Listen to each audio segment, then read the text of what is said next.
Bonjour, bonjour, bonjour. En ce 30 octobre, 30e question, avant-dernière question du mois. C'est pas croyable, hein? Ça a été vite, je sais pas pour vous autres, mais c'est le fun. On va trouver moyen de faire autre chose, hein? C'était quand même le fun.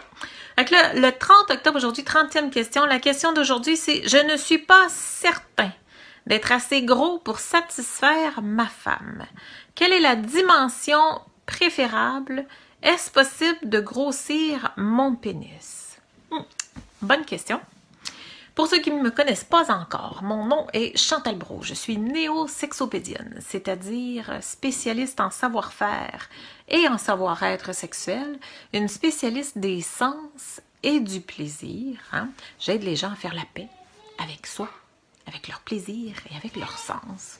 La question d'aujourd'hui. Je ne suis pas certain d'être assez gros pour satisfaire ma femme.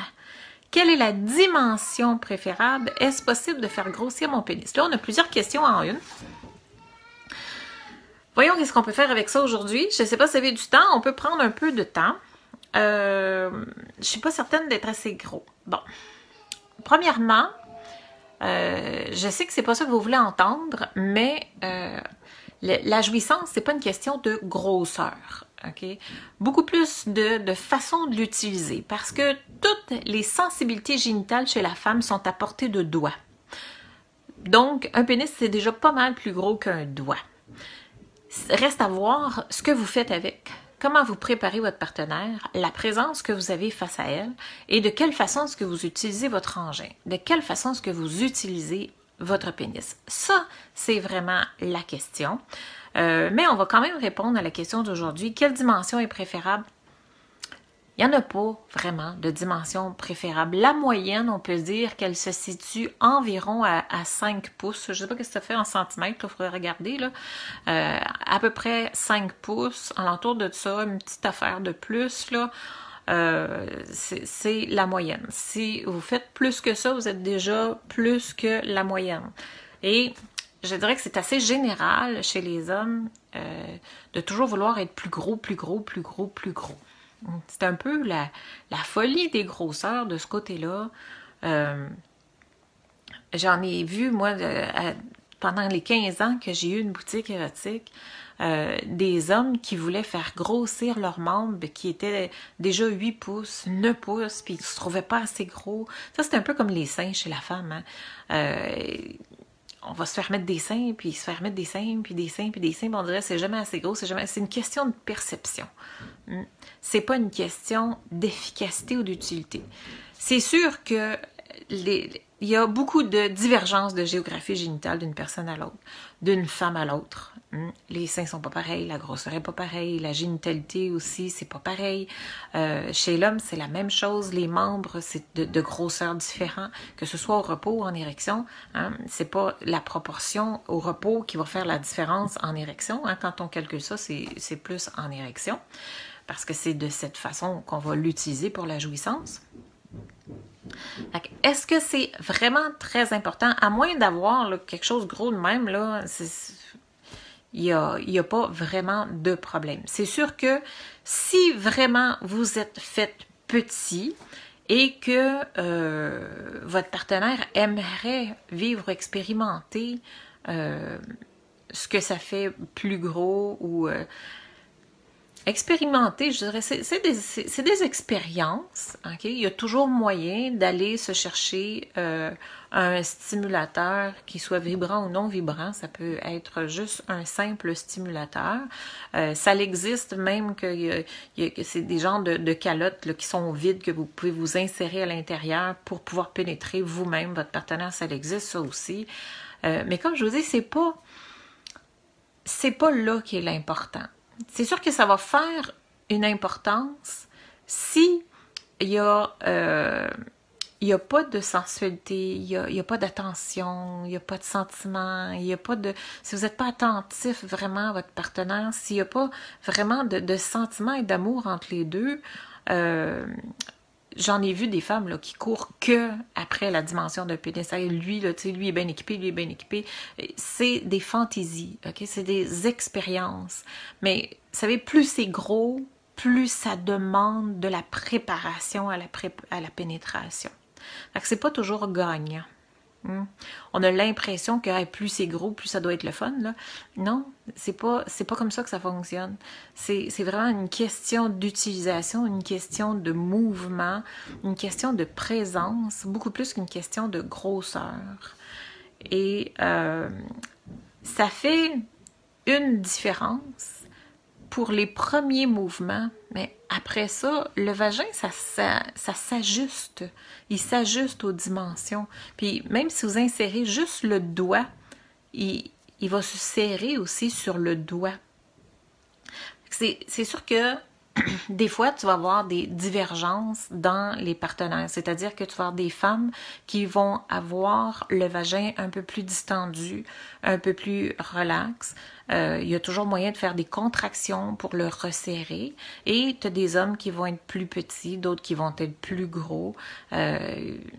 Tout s'ajuste, OK? Ou à peu près, là. En tout cas, il n'y a rien d'impossible ou d'infaisable. C'est une question de préparation. Mais comme je vous dis, plus c'est gros, plus ça demande de la préparation et de l'abandon. Donc, misez pas trop là-dessus. Mais si il vous prend fantaisie de vouloir essayer d'augmenter votre dimension, il est possible de le faire de façon non mécanique, tout à fait naturelle, comme vous le feriez pour vos pecs. Hein? C'est un muscle spongieux, mais c'est un muscle pareil. Donc, c'est un muscle qui prend une expansion d'une façon rapide. Et si vous arrêtez les exercices, ça le perd en moitié moins de temps, donc de façon très rapide aussi. Fait que si c'est une fantaisie que ça vous tente d'essayer, allez-y. Quand je vous dis, ce n'est pas une nécessité. Ça peut être le fun de voir ce que ça fait comme différence. Mais comme je vous dis, ça fait une différence peut-être les 3, 4, 5 premiers mouvements. Après ça, le vagin, ça s'ajuste à chacune des grosseurs. Et si vous connaissez vraiment l'anatomie féminine, toutes les stimulations sont accessibles au doigt. Ça va dépendre de position à ce moment-là, où tout se rend accessible. À vous de mieux vous informer de ce côté-là, si vous trouvez que vous n'avez pas une dimension qui est assez importante. OK? Pour la technique, je vous l'offre déjà. Vous pouvez faire la recherche sur YouTube. Je vous explique la technique, comment prendre de l'expansion de façon non mécanique. Hein? C'est juste des exercices de contraction que je vous explique à faire. C'est quand même plus quelques minutes. J'expliquerai pas tout ça ici aujourd'hui. Mais si ça vous tente de faire l'expérimentation, je vous ai fait la vidéo sur YouTube depuis déjà un bon moment. Hein? Il y a beaucoup de vues sur cette vidéo-là. Je comprends pas comment ça se fait. Comment est-ce que les hommes s'en font une obsession. À peu près comme les femmes peuvent s'en faire une obsession au niveau des seins aussi. C'est jamais assez gros, sont assez beaux, sont assez hauts, bon. Même principe, hein, les hommes, on est tous complexés d'un bord ou de l'autre. Il faut apprendre à accepter ce qu'on a, hein, à aimer ce qu'on a, tout simplement. Fait que voilà, je ne sais pas si ça répond bien à votre question. Pas certaine d'être assez gros pour satisfaire ma femme. C'est pas une grosseur qui va satisfaire. Ça, c'est dans votre tête. C'est pas une grosseur qui satisfait. La satisfaction n'est pas dans la grosseur du membre. La satisfaction est dans la façon, la présence et la façon que vous allez l'utiliser. Beaucoup plus que dans la grosseur. Donc, si vous pensez qu'il y a des hommes qui auraient besoin d'entendre la réponse d'aujourd'hui, je vous suggère fortement de partager. Merci de le faire. Parce que je vous dirais pas mal tous les hommes sont pognés avec ce complexe-là, que c'est jamais assez gros, même quand ils sont bien gros. Terrible. La question de demain. La dernière question. La question du 31. C'est super cute, je suis contente parce que c'est une jeune fille qui m'écrit et qui me dit « C'est ma première fois. Comment savoir si je suis prête?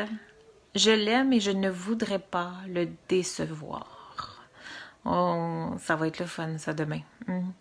J'espère qu'elle va être à l'écoute. C'est ma première fois. Comment savoir si je suis prête Je l'aime et je ne voudrais pas le décevoir. Ça va mettre la cerise sur le sundae, hein, ça, demain, pour une dernière question, là, ça va être intéressant. Donc, sur ça, coucou, hey, ça fait longtemps, il y en a que je vois. Salut Joanne, ça fait longtemps que t'es pas vue. Nelson, Sylvie, toujours fidèle. Merci toujours, merci, bye bye, je vous aime, puis à demain. Ciao!